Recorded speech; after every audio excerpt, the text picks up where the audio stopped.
views expressed on this program are those of the hosts, guests, and callers, and are not necessarily those of this station, its management, or other advertisers. You're listening to Transformation Talk Radio.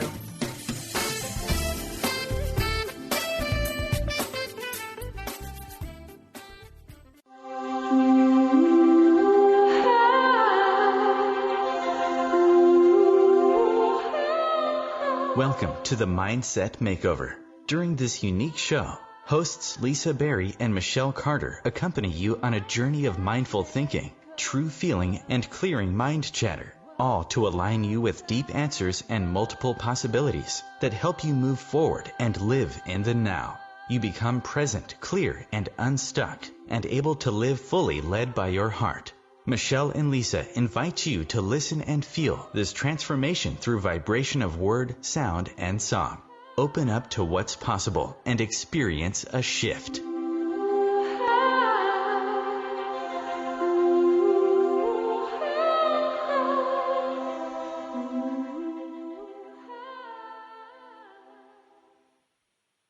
Hello, and welcome to the Mindset Makeover What's Possible, the show that shifts. I'm Lisa Berry, and so we're missing Michelle Carter today. She will be back next week for another magical show. Today we have a very special guest. I'm so lucky to have such a lovely light suddenly shine in my life. And before I introduce Cheryl properly and bring her on, I want to get all of you thinking about the different ways you experience healing, like a healing, and how you may be part of another's healing, whether you know it or not. There comes a time in our lives when we choose what we're going to do, you know, like a title or a designation, a certificate or a degree, and that's something that helps us to share with another what our mission is. But as you might have heard me say before, our mission, in my opinion, in my view, is made up of all the decisions we make based on a purpose, which is to be happy. Healing and being healed, ending suffering and growing is a part of happiness. The surprise in all of that is how the healing comes about, the timing, the origin, the results, the outcome, or endings, actually, and the newness from what it brings. Our guest today, the lovely Cheryl Hirsch-Kramer of Transformation Through Love. I'm going to say that all over because I don't want to mess up her thing, and I love when I mess up. It gives me the opportunity to go, what is that? Okay, so the lovely Cheryl Hirsch-Kramer of Transforming Through Love brings the most incredible experiences, insights, and supports all of you today for the healing that you need. And the story she's about to share about the who or even the what that helps her heal is inspiring, entertaining, and truly will bring your heart to life. Welcome with absolute love, Cheryl, to our show. It is such a pleasure to be here with you, Lisa. Thank you so much for having me. You know, I'm so happy, and the way we met is incredible. So this is, as I said, it really will bring everybody's heart to life because I kind of led everybody there about the what or the who. So let's just share a bunch of stories. The healing is in the love, and that's what you share. And so you and I met an interesting thing, and it's because of love and a dog. So I can invite you to start wherever you would like because you have such an interesting life and story, and wherever you feel comfortable to start, that's where I want you to start. Well, thank you. I think where I'm going to start is by inviting the audience to drop any preconceptions they may have about things being good or bad. Things are. And we always have choice as to how we're going to react to whatever is presented to us in life. So I'm going to tell you a story, and you're going to say probably something to the effect, oh, my God, or that can't be possible, or but that's got to be a country and western song waiting to happen, something like that. You know. But when this actually happened in my life, I just went with my gut. I went my intuition. There was nothing else I could do. And because I followed my intuition, we got a miracle. So here's where the story begins. My mother passed away after a head injury that turned into the dementia that killed her. I was her primary caregiver, whether she was living with me or not. I did it for a long time, but I'm a highly sensitive person, and if any of you out there are also sensitive, it can be very difficult at times, even though you know what they're doing isn't personally directed towards you. It's because the brains aren't working the way they used to. They can be violent. They can be very inconsistent. And I wasn't able to deal with it anymore. I did my very, very best. So I sent her off to have care elsewhere, but I was still in charge of her case. I directed the supplements. I directed the care. I did anything I needed to do. She was my full-time job, and I loved the fact that I was able to give her this. And she let me learn a lot about my natural health work through her, I gave her supplements. I acted as her physician. Her physician gave me permission to do this.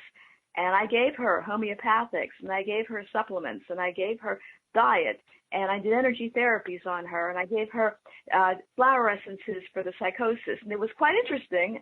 It worked. The people at the memory care unit thought I was a lunatic until they saw that the stuff I was doing actually worked. And then they said, she's not so crazy after all. So I love the recipe of everything. It's interesting how the whole thing fits together. So this went on for 4 years and 2 months. The head injury turned into dementia, and she eventually died. And I was fried.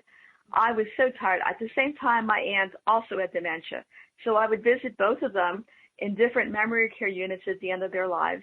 They had different dementias. Neither one was a natural dementia. Many people don't know that dementia can happen after a non-organic cause. In my mother's case, she had a head injury that turned into dementia. In my aunt's case, my aunt had COPD. And one day she had enough of the breathing tube, but she pulled it out, meaning her brain was deprived of oxygen. So she had hypoxia, and that's where she got her dementia.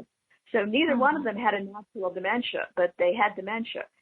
And it was really difficult visiting my aunt, who had the same conversation every 2 minutes, the same 8 questions over and over again, and my mom, who was great in the present moment, but completely forgot her past. She didn't know she'd been married. She didn't know her parents. Many times she thought I was her mother, which was okay. And she was very functional.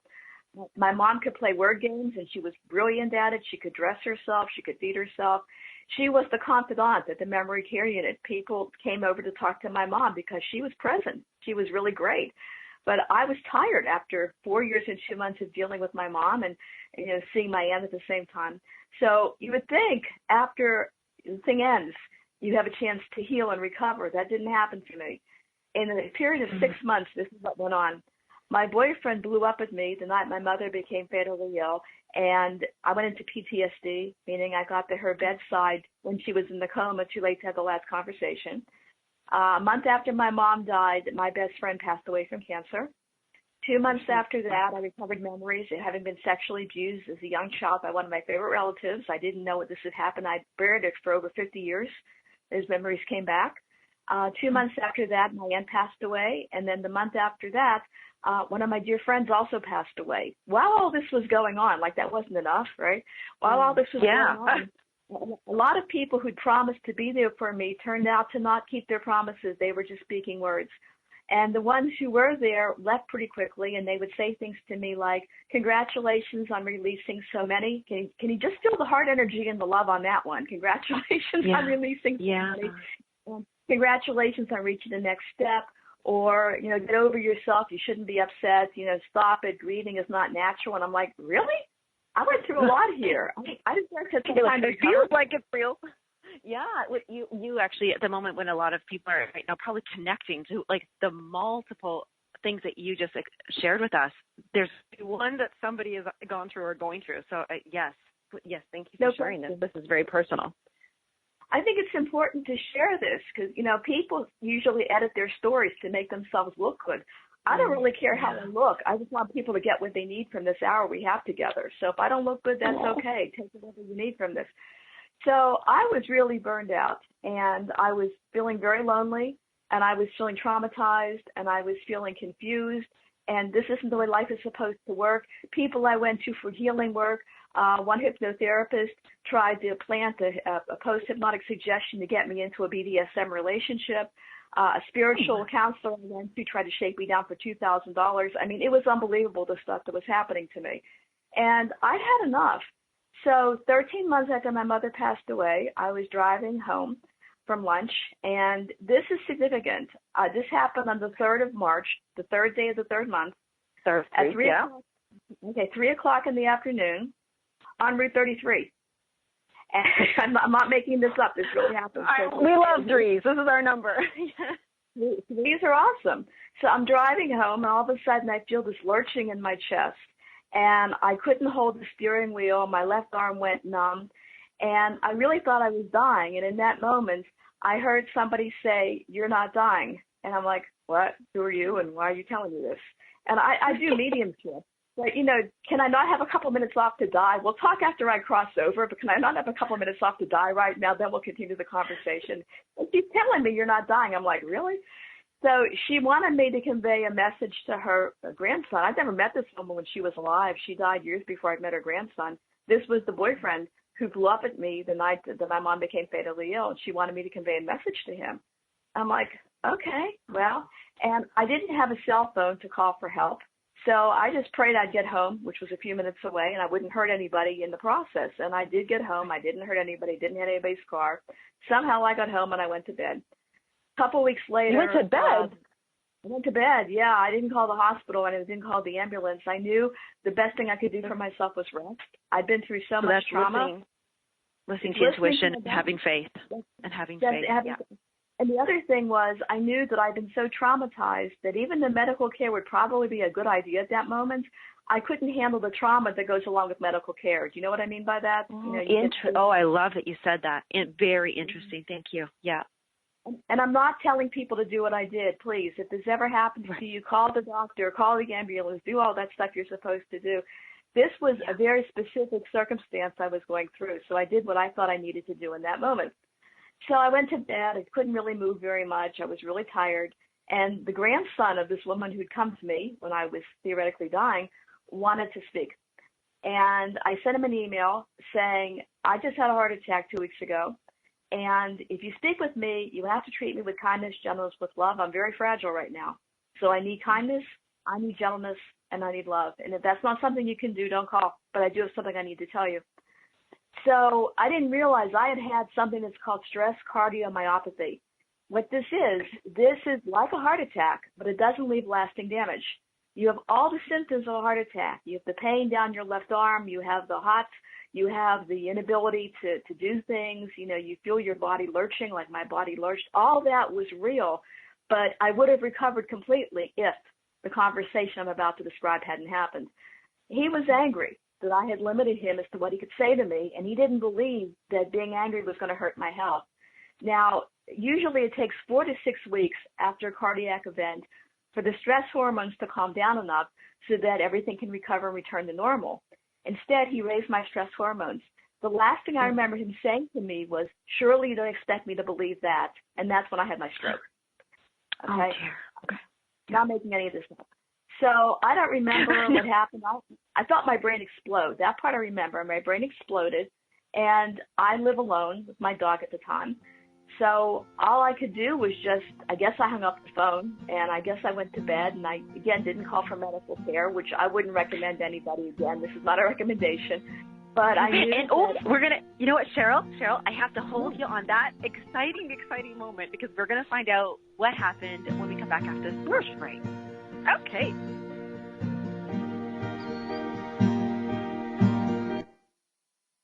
The best of the holistic, spiritual, and conscious world. Om Times Radio. IOM FM. As difficult as it is to believe, there are places in Africa where human traffickers sell albino children and their body parts for use in magic rituals. Humanity Healing International is actively working in Uganda to change this paradigm. The Albino Rescue Project finds albino children who are at risk and places them in safe schools and environments where they can learn and grow free from fear. To learn more or to sponsor a child, visit humanityhealing.org. Humanity Healing is where your heart is.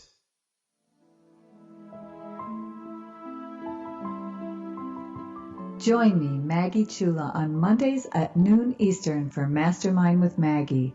Let's work together in a mastermind. We can resolve life's problems and create goals for the future. Build action steps empowering you to create your life in partnership with your divine source of light, your soul.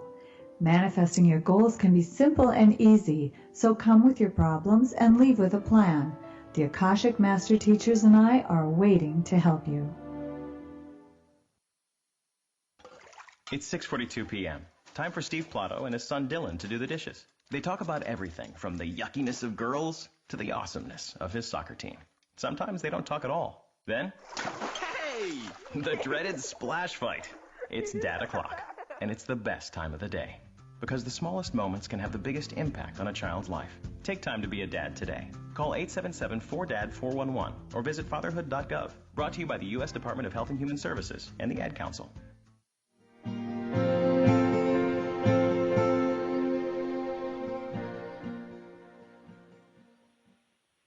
All right. Oh, my goodness. That was like the fastest commercial break. I'm so excited to hear the story. So just to bring the listeners up to speed again, whoever missed, we're listening to Cheryl, how she was saying, though she was going through this very traumatic time and moment, she is still in service to others. She's trying to deliver a message. And as she's honoring these boundaries that she has, and she needs to talk to the ex to deliver this message, she's asking him to, like she's giving him limits, and he's not happy about this. So it sent her into this complete brain explosion of what it feels like. And now we're going to find out what she does at this time. Okay, Cheryl, I'm ready. I'm on the edge of my seat. Well, let me cut to the chase. The butler did it. Okay, let's just get to the end real quickly. It's an interesting story. If this didn't happen to me, I would find this absolutely fascinating. It's a whole different thing. We do. So here I am. My brain has exploded. I have no idea what to do. I really couldn't think. I was really tired. All I knew to do was go to bed and sleep. And I'd lost a lot of abilities. I remember not being able to walk the steps. When I'd adopted my dog, I think it was 8 years earlier, I had to teach her how to walk the steps. Now I watched her to learn how to walk the steps. I had a paralyzed left arm, which creates a whole different set of circumstances. It's back now. I have my arm back, but I didn't have it for a long time, like a year or two. I forget exactly how long. And I didn't know how to drive. I didn't know what foot went where. I had no one to take care of me, so I didn't have nurse or anybody to cook for me or anybody to shop for me. I had to drive whether I understood how to do it or not. It was really an experience I didn't expect to have. So here I am. My brain is pretty much shattered as much as I can see. And I just start listening to my intuition. And I got led, because I'm a natural health consultant by training, I got led to a series of natural remedies and energy therapies. And I went to a shaman for a while. I mean, it sounds really bizarre to people who aren't on the spiritual path, but the shaman helped me get back a lot of the movement in my shoulder. She said that my arm, wait till you hear this. She said, your arm thought that you've died. So your arm went to the great arm in the sky, and you have to bring it back. Oh, and it's the left arm. You said the left arm. That's the heart arm. That's it. The heart arm. It's the heart. Yeah, it is. So she brought back a lot of my shoulder, and that got a lot of the movement, not all of the movement back, but it got a lot of the movement back. I couldn't solve problems. I couldn't hold change in my hand. I was all of a sudden really allergic to metal. So if I held a dime, I would flip out. My sensitivity was so strong. Driving was a challenge because I couldn't handle driving under signs that hang over the roadway. I couldn't handle driving over bridges that had a metal superstructure, way too much metal for me. I couldn't drive through toll booths. I couldn't drive on highways. No, I had aphasia, which means I wouldn't always know what I was talking about. My brain had one idea, and my mouth had a different idea. And sometimes my mouth said things that were completely disconnected from my brain. I did a lot of swearing. I was Sophia Petrillo from the Golden Girls. I did a lot of cursing. I did a lot of swearing. I love that show. It was a great show. Sophia's my role model. It was scary. Were you aware that you're, like, on some level, were you aware that your brain was thinking one thing and that your mouth was saying nothing, or did you have no awareness of this, and then you were just shocked at the responses from people? Well, I knew from the get-go, right from the heart attack, that this was a spiritual experience. That I knew that right away. And the stroke was also a spiritual experience. I never looked at these as physical things. I looked at them as spiritual things. So because of that, my higher self was watching and, giving me guidance. So there was a part of me that looked at this and saying, isn't this fascinating that you can't do this stuff anymore? And then there's the physical part of me that's saying, what happened? Why can't I think? Why can't I function? So I did a bunch of things. I did some alternative brain training work. My shaman, a physical therapist, she was both. She was a physical therapist and a shaman. So she said, you need to do something. There's a gentle bouncing movement because your brain needs to know what it feels like to have gentle bounce for whatever the reason. And she said, get a bounce ball. That was boring. I didn't want to do a bounce ball. Forget that. So what I not for you. Well, even though I don't really have a brain, I know what fun is. And there was a place near me that rents out paddle boats, and they had a swan paddle boat. And I always wanted to go on a swan boat. So I figured, let me just go over there and see if they'll rent to me. So I talked to the woman and I said, well, just so you know, I've had a stroke a couple of months ago. She says, nice to meet you. Here's our medical waiver form. Sign this and then we'll get into it. So it's that kind of a thing. Ah, yes. So she gave me the life jacket and she says, stay out as long as you want. And for that whole summer, I would pay for half an hour and I could be out for hours if I wanted to, just very gently paddling with my feet. And it was so much fun and so relaxing. It was really great. So I'm going I really to appreciate. Go ahead. I really appreciate that woman who did that. She extended her love, her helping in your healing like that. Like in the beginning, I was saying how we don't even know sometimes how big of a role we're playing in somebody else's healing. And I love that you had that connection with her, and she's like, yeah, you know what, just go for it. And you had the courage to say, I need swan paddle boating. It was a great idea for me to have, and it wasn't my idea. Whatever gave me that idea, because keep in mind, I had a non-functional brain at that moment. I'm grateful for the ideas showing up in my life, and I'm grateful for her understanding that I needed it. I mean, people looked at me. I had that deer in the headlights look that people get after a stroke. Right. So clearly, you could see I'd gone through something. So I'm going through this whole brain trauma thing, and while I'm going through this, other things are going on, like I was struck by lightning while sitting in my car, and then I live near New York City, so we got hit by Hurricane Sandy, so we lost power for a week and a half, and it's like, seriously, when are the locusts coming? You start to laugh about Right. Don't bring them on. No. Oh, man. And my dog wouldn't leave the house. She was my protector, and even though we had no power, no heat, and no cable, anything like that, no, we're not leaving the house, Mom. I'm staying here. I'm protecting you at home. So, yeah, we froze for about 10 days, and we had no power. I couldn't cook for her. All our food went bad, all that stuff, but we're hanging in. I'm still alive. God knows why. I'm still alive, and she's there with me. And then this is Layla? Is this Layla? This is Layla. And here's where it gets really interesting. Like, this hasn't been interesting yet, right? Here's where it gets really interesting. Right. I had a dream, and here's the dream. This was in January of 2013.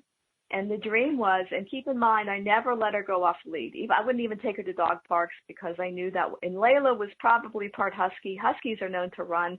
So it was really important for me never to let her go off lead. So somehow she got out of the house, she got out the front door, and she got out the back gate. And I found out about this, and I started running after her. And she's going faster. The faster I'm running, the faster she's running. And then I lose sight of her. And all of a sudden, I come to a place that doesn't exist in real life. Where I live, it's pretty flat. Well, the terrain all of a sudden sloped downwards, and there was a creek or a small river. And on the other side of this, there was a golf course built on a hill, and it was all greens. And I saw a lot of people looking at me standing on this golf course, kind of like South Park, where everybody faces forward. You can get the visual. People aren't really profile in South Park. They all face forward. And they were people, and they were all holding golf clubs, but they weren't playing golf. And I saw my mother on this golf course. My mother at that point was, as I remembered her from when I was young, so she was in her 30s. My mom died, she was 91. So right away, I knew my mother had died. And then I saw Layla was standing next to my mother.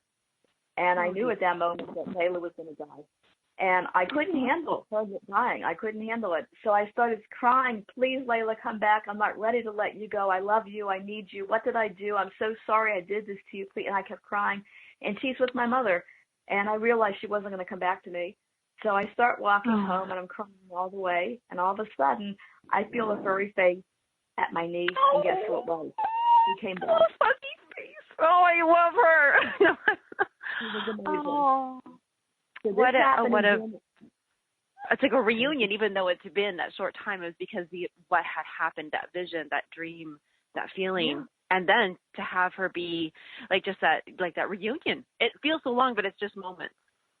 It was amazing. It was absolutely amazing. So I thought this was a significant dream, and I put it in the back of my mind, whatever I had that was working as a mind at that point. I kind of put it in filing and said, okay, well, that was interesting. And then 3 months later, I'm walking her.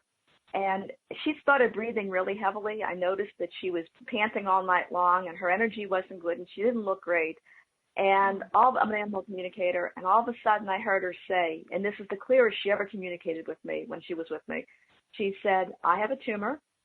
This is not your fault. Don't go to extreme means to save my life. Stay away from Jack, and, it's all okay. And I'm like, what? Jack is your ex. No, Jack is not my ex. I didn't know a Jack at this point. Oh, you didn't even know a Jack. Oh, okay. Okay. So here's, I have a tumor. I only have a few weeks. Don't go to extreme means to save my life. Okay, stay away from Jack. And don't feel bad about this. Like thoughts. So I'm like, okay. So this was a Sunday. Monday, I had her into the vet. My vet is a holistic vet.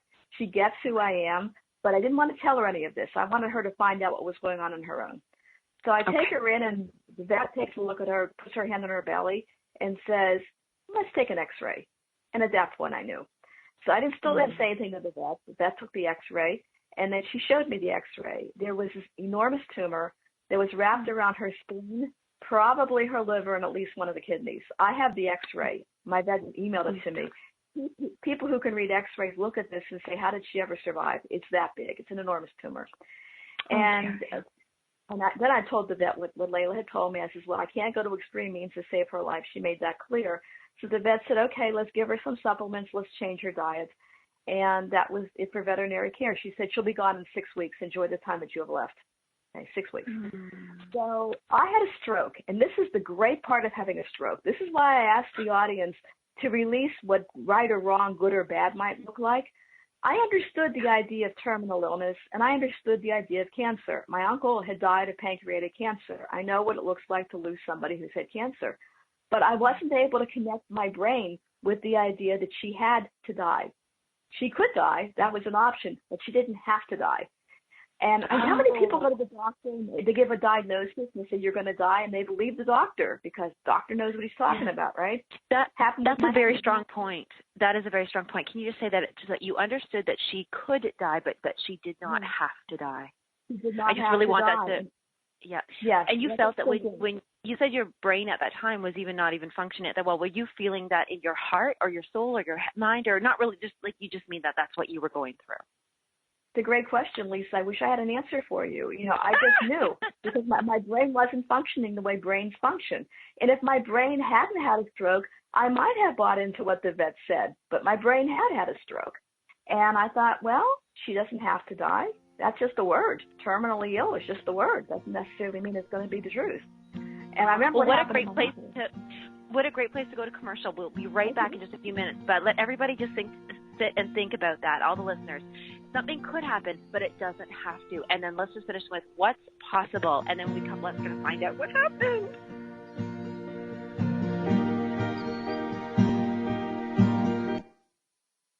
The best of holistic, spiritual, and conscious world. Om Times Radio. IOM FM. Host your show on IOM FM, the radio network of Om Times Media, one of the more recognized brand names in the conscious community, and is backed by the extensive marketing reach of Om Times. Hosting a show on IOM FM immediately connects you with our extensive dedicated community.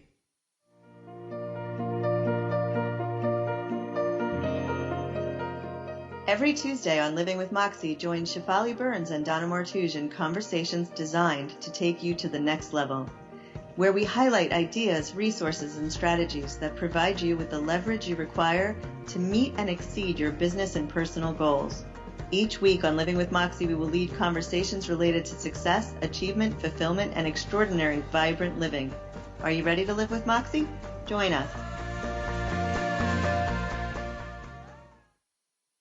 I'm Alec Baldwin with People for the Ethical Treatment of Animals. I grew up loving circuses and other traveling animal shows, but it never occurred to me what life might be like for the animals.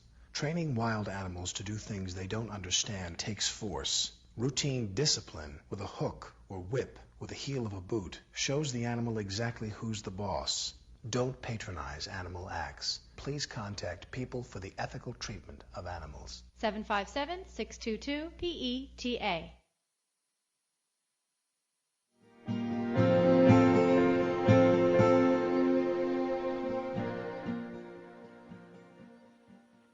All right, we are smack dab in the most intense and not crazy story of healing, like how healing happens, but through love.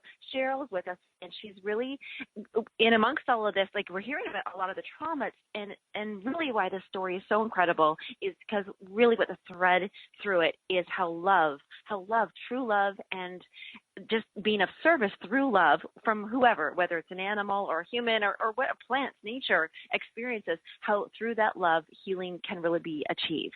Okay, so Cheryl, we're here with, I keep saying Leela, but it's because I know a cat named Leela, and it's Layla. Layla. Yeah, so, so here we are. We have the diagnosis, and I had watched my uncle die when his doctor had told him he had 6 months to live. At that point, my uncle lost all hope that he would survive, and he died 6 months and 1 day later. And I knew that the doctor had helped to create that by saying there's no hope for you. Now, at that point, pancreatic cancer, I think, had about a 3% survival rate to 5 years, which is not high, but it's something. It's not completely hopeless, right? So I saw what the doctor's diagnosis had done to my uncle's spirit, and I wasn't going to do that to Layla. This had been my friend. She was the one who'd been with me through all these traumas. She was there when I was caregiving for my mother. She was there through some very difficult times, and I wanted to give her, whatever time that she had left, the best possible life. So I was guided to do this, and I could go into detail if you want to hear how. I got really pissed off is what happened.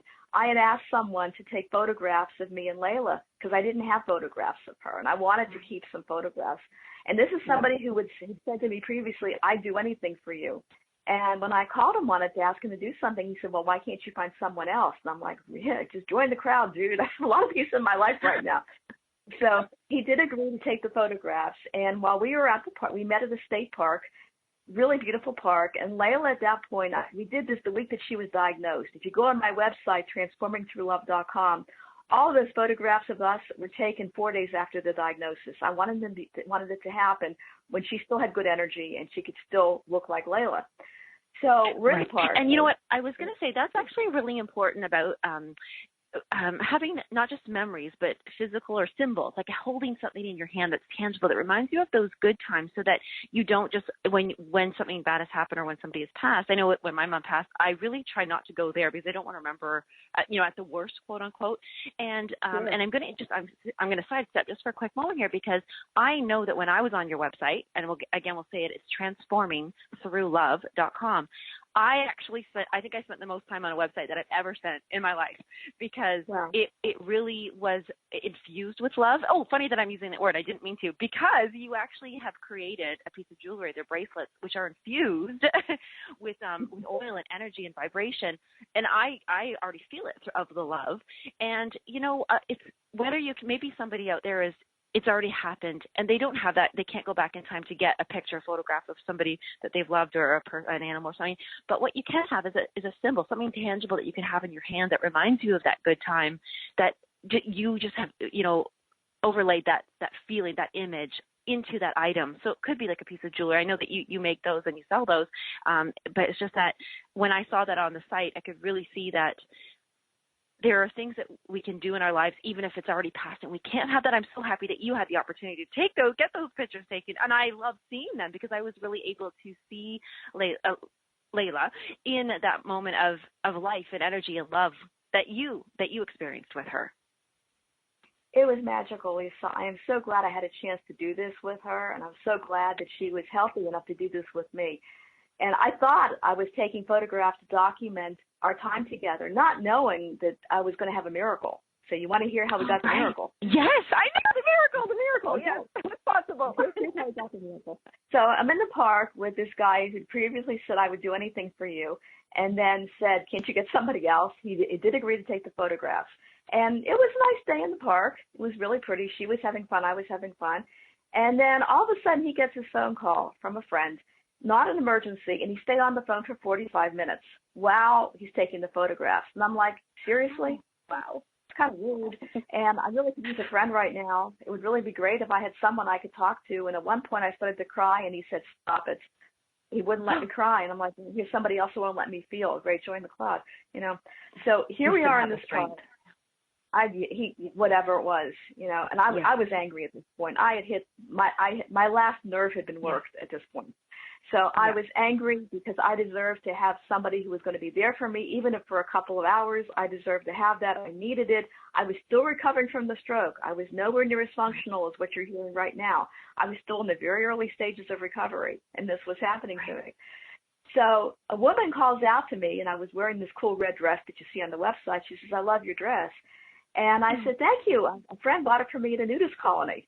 And I said, "Who knew that they have great clothes in nudist colonies? I didn't know they had good clothes. You don't think about having clothes there, but I guess you got to wear something sometimes." So and we started the root chakra color, which is fantastic, because if you're going to start from nude, then you might as well start from the root chakra up. You got it, baby. That's exactly what you want to know. So I noticed that when the woman said that to me, all of a sudden I felt I had a friend in this big park. I had a friend, somebody who wanted to be nice to me. I needed that. And I'm like, this feels good. Again, I wasn't making choices with my brain. Still didn't have a great brain. But my heart said, this feels good. I have somebody who cares. So people always came up to Layla because she was gorgeous. And this one man came up and said, "Your dog is beautiful." And at this point, I was so tired of being ignored and neglected and not treated with love. I said to him, "Would you do me a favor? My dog has been diagnosed with terminal cancer. The vet gives her 6 weeks to live. Would you pray for her?" And he says, "Of course." And we started talking about the gift that dogs are in our lives. And he shared stories, and I shared stories. And then as the photographer is getting into this, he'd never had a dog. He didn't understand that dogs were special. So we were educating him. Layla liked being talked about. I saw this. Her tail went up and her ears went up, and she was listening very intently to what we were saying. So after the man walked away, this was good. I felt better. Me and Layla and the photographer sat in the park for a couple hours, and Layla sat on his foot. She really liked him, and the photographer took down his walls. We actually made a nice connection for a while. It was really sweet. So then that day ended, and I knew what I had to do. I knew the first thing I needed to do was get people to pray for her, because I wasn't strong enough to do this on my own. I could not do this on my own. So now, I want to ask you something about prayer for you and for others. So say somebody doesn't pray regularly, they don't know how to pray. What's another word for you? See, when I think of a prayer, if I didn't know how to pray, I would think, you know what, they're just words from my heart. But what could you share with somebody what you would say if somebody doesn't know how to pray, or they don't like that word, or that's not something they understand? What is it that you're asking somebody? Is it hope? Is it wishes? Like, what would be something that you could say that you were asking those other people to do to give Layla? That's a great question. I'm really glad that you asked that, because I asked a lot of people who weren't religious, who didn't believe in God, and I never was turned down. I'll tell you, I asked hundreds of people to pray for her over the course of the time that we did this. And what I would ask, depending on the vocabulary that the people would have, here's what I would do. I'd go up to strangers and I would say, "Hi, do you pray?" And if they would say no, I'd say, could you do me a favor? Could you picture Layla as having her highest good realized, whatever that is? Or yes. So let's imagine the outcome, the desired outcome. Okay. Well, and it wasn't about wanting her to live. I just wanted her to enjoy her life as long as she had. I wasn't focused on her living. I would have liked that for her. That would have been great. Okay. But I wasn't focused on that. I didn't know her contract. I didn't know what her deal was supposed to be. So I just would just so the desired outcome. The desired outcome in this way would be like comfort, happy, safety. Yes. Okay. Feeling loved, feeling supported, things like that. And nobody ever turned me down. So the first thing was I asked everybody. I went to this town a half an hour from where I live. And it's a religious town, but it also has, I would call it an alternative community going along with it. So you've got the religious people, you've got the alternative people. And people there were delightful. They did prayer services for her. One woman did a laying of hands on Layla at 7 o'clock in the morning. She pulled over the street cleaner, and she did this whole speaking in tongues thing. I never knew what this was. But it felt okay to me, so I said, okay, let's go. And Layla understood what was happening to her. She felt better after this whole hands-on healing thing. This woman was not a Reiki master or anything. She was just somebody with love she wanted to give to another being. That's all she wanted to do. I love that you just said that. She wasn't a Reiki master. She was just somebody with love. That's so important for everybody to hear that. Everybody out there, everybody listening right now, you are somebody with love, and there's people around you with love. And maybe it's not like, that your photographer fell at the time. Maybe he didn't have enough to share at that moment because he needed it himself. But you know what? We all do have somebody with love. I love that. Sorry, I had to highlight that. I love it too, because we have this idea that we don't have the natural healing power unless we go for Reiki training. I'm an IET master instructor. The same thing with IET. There's a lot of different healing modalities. We can all get trained in. We can all get the attunements or the ignitions, and we can all do what we have to do. But we all have this within us. We can just take these trainings to get better at it, but we have it intuitively. It was given to us. And that's why Layla probably felt comfortable, recognized it, because she is somebody with love. Like, it's just all animals and plants and things. Yes. Okay, please continue. Yes, Layla. Absolutely. So we did this hands-on healing, and then for 4 days, the woman had given me her address, and I didn't know where she lived. I didn't know this town very well. I knew the main streets, but I didn't know the individual streets. Layla started taking me over to her house. She knew where the woman lived. I'm not making this up. For 4 days in a row, she took me over to the house, didn't see the woman. On the 5th day, we saw the woman. The woman came out. She says, "What a pretty dog." And I said, "Linda, do you remember us? You did a hands-on healing at 7 o'clock in the morning on the main street with the street cleaner." And she says, "I do remember you." She says, "That afternoon I collapsed. My medication needed to be adjusted, and I was sent to the hospital. I just got home now."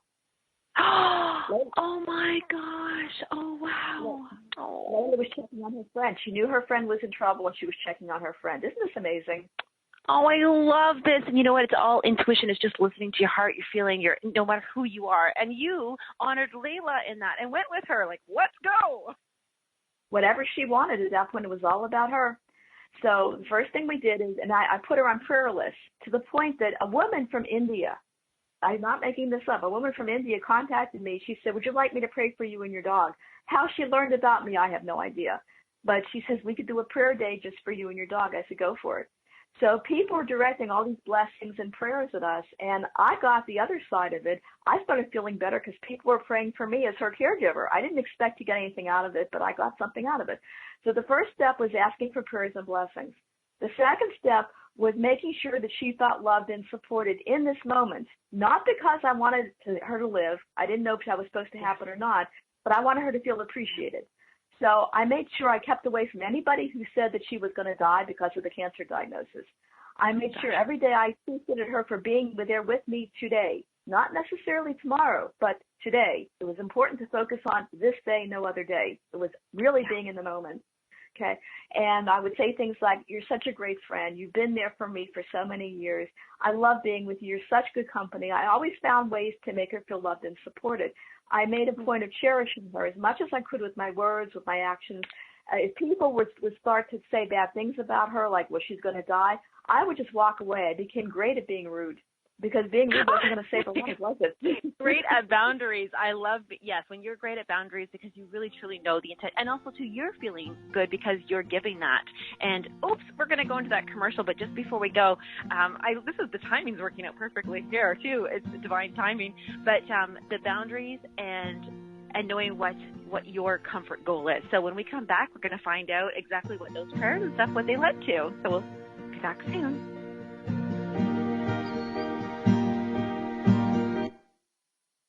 Connecting you with the best of the conscious minds in the world. Om Times Radio. IOM FM.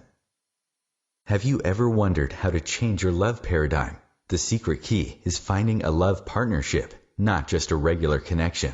How do you find these? Through conscious relationships. Ascending Hearts Dating is a dating site for people like you that believes in second chances and a different type of spiritual connection. Try Ascending Hearts for free today at ascendinghearts.com and change your love paradigm. Ascending Hearts, the premier dating community for the spiritually awake. Circle of Hearts Radio is a sanctuary on the airwaves. Join me, Grandmother Elia, in the circle on Sunday 2 p.m. Eastern as I share information to both enlighten and nourish your soul. Older buildings may contain asbestos and lead. Pipe or other insulation, ceiling tiles, exterior siding, roof shingles, and sprayed-on soundproofing may contain asbestos. Disturbing materials containing lead-based paint may release lead dust into the air. If your home contains asbestos or lead-based paint, and any of these materials have been damaged or will be disturbed during cleanup, talk to public health authorities. From the U.S. Environmental Protection Agency.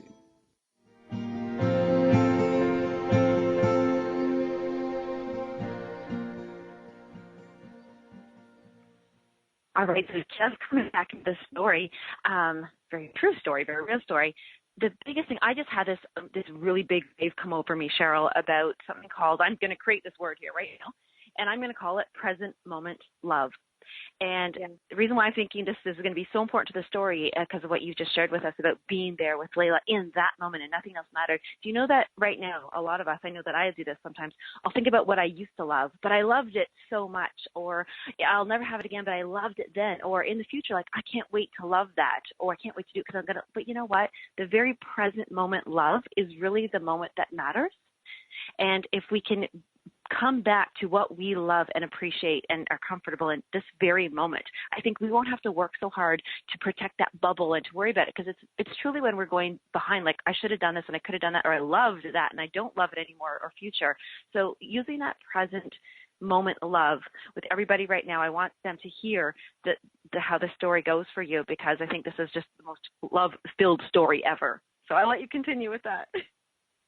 Thank you, and I'm glad you said that, because all we have is this moment. You know, we really don't have the past anymore. That's a memory. We don't have the future. That's something we're either afraid of or looking forward to, but it's not here yet. So we only have this moment.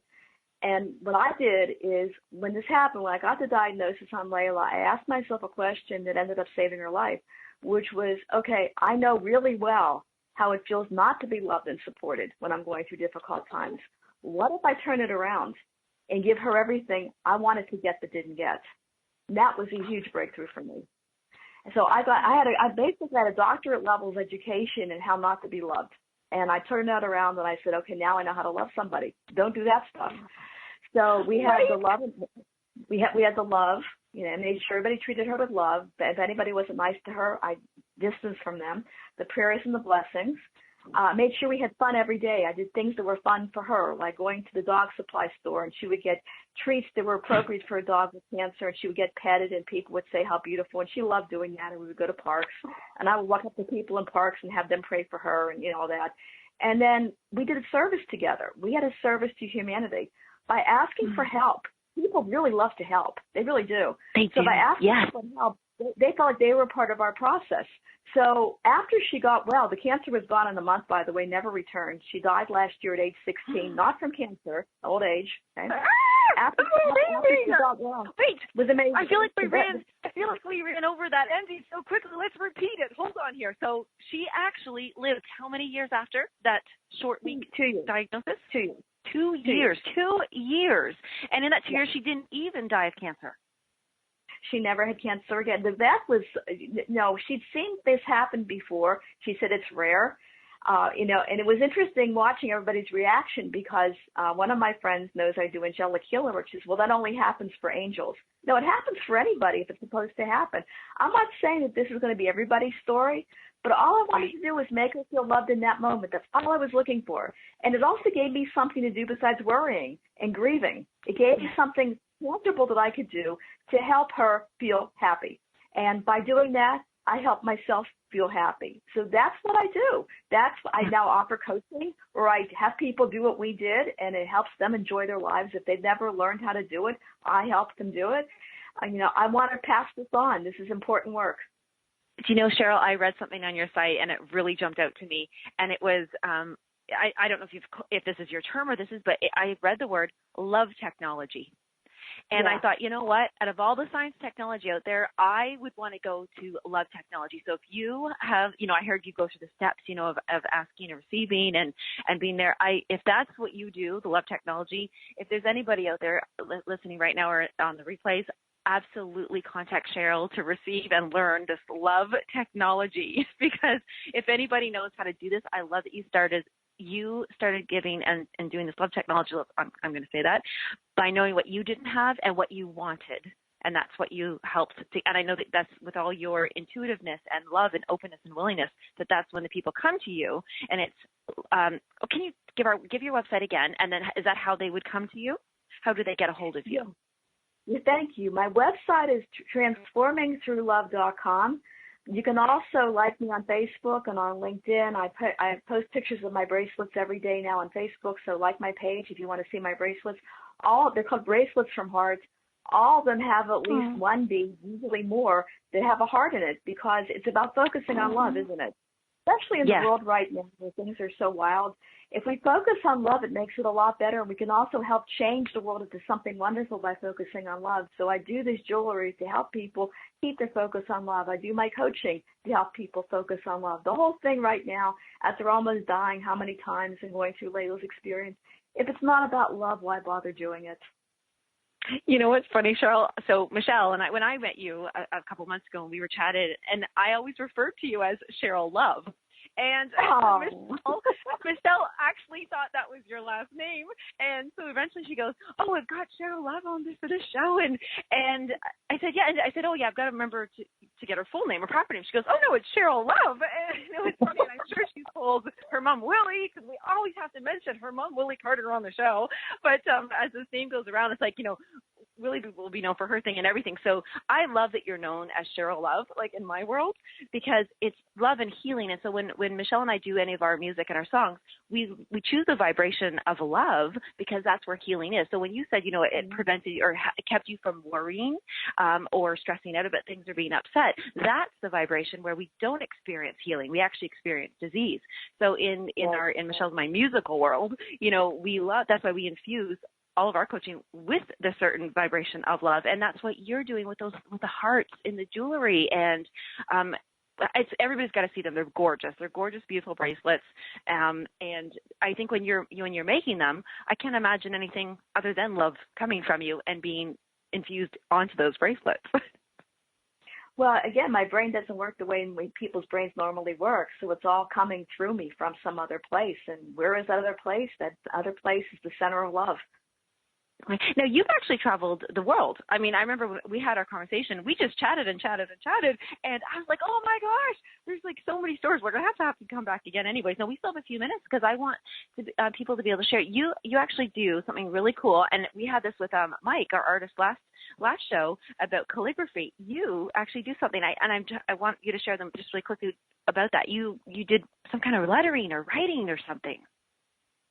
Yeah, for 35 years I was a lettering artist, and I was good at it, and I loved it, and then I walked away from it in 1998. But the one thing I did do that I think you're referring to, I had a guest on my radio show, and her dog is named Layla. Can you imagine this? So I had to meet her dog.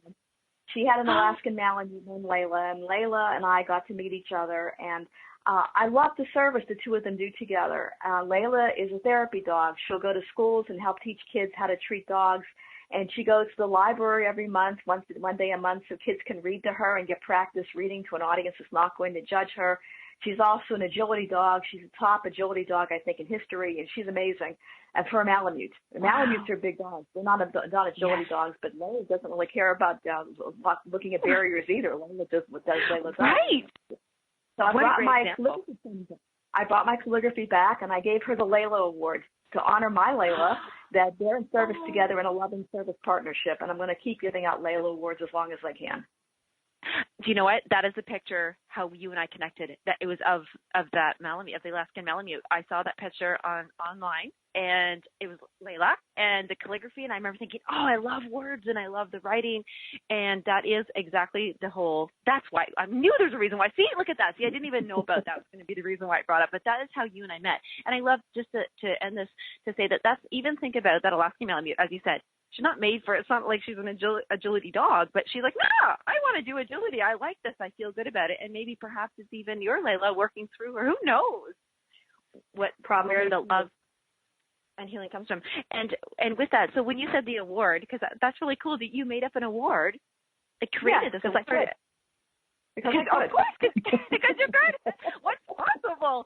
And you know what? And there's another sign of what you just did to show an appreciation in like a physical form.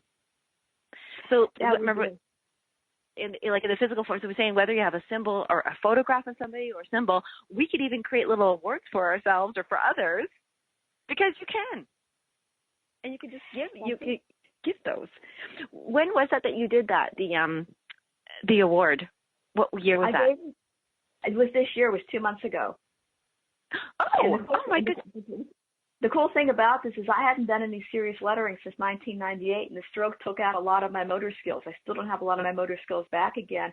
But I said, I'm going to make this good. And I made a beautiful award. It's not a professional quality anymore, but for somebody who couldn't write a legible signature after the stroke, it's pretty good. Wow. I'm really proud of it. Oh, is that posted anywhere on your website? It isn't, but I probably will put it up now that we're talking about it. I'll make sure it's up there.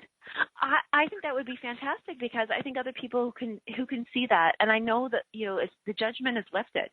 When I think that's the biggest thing that we can do to, not the biggest, one of the things we can do to love ourselves, to start our own healing, is to drop the judgment.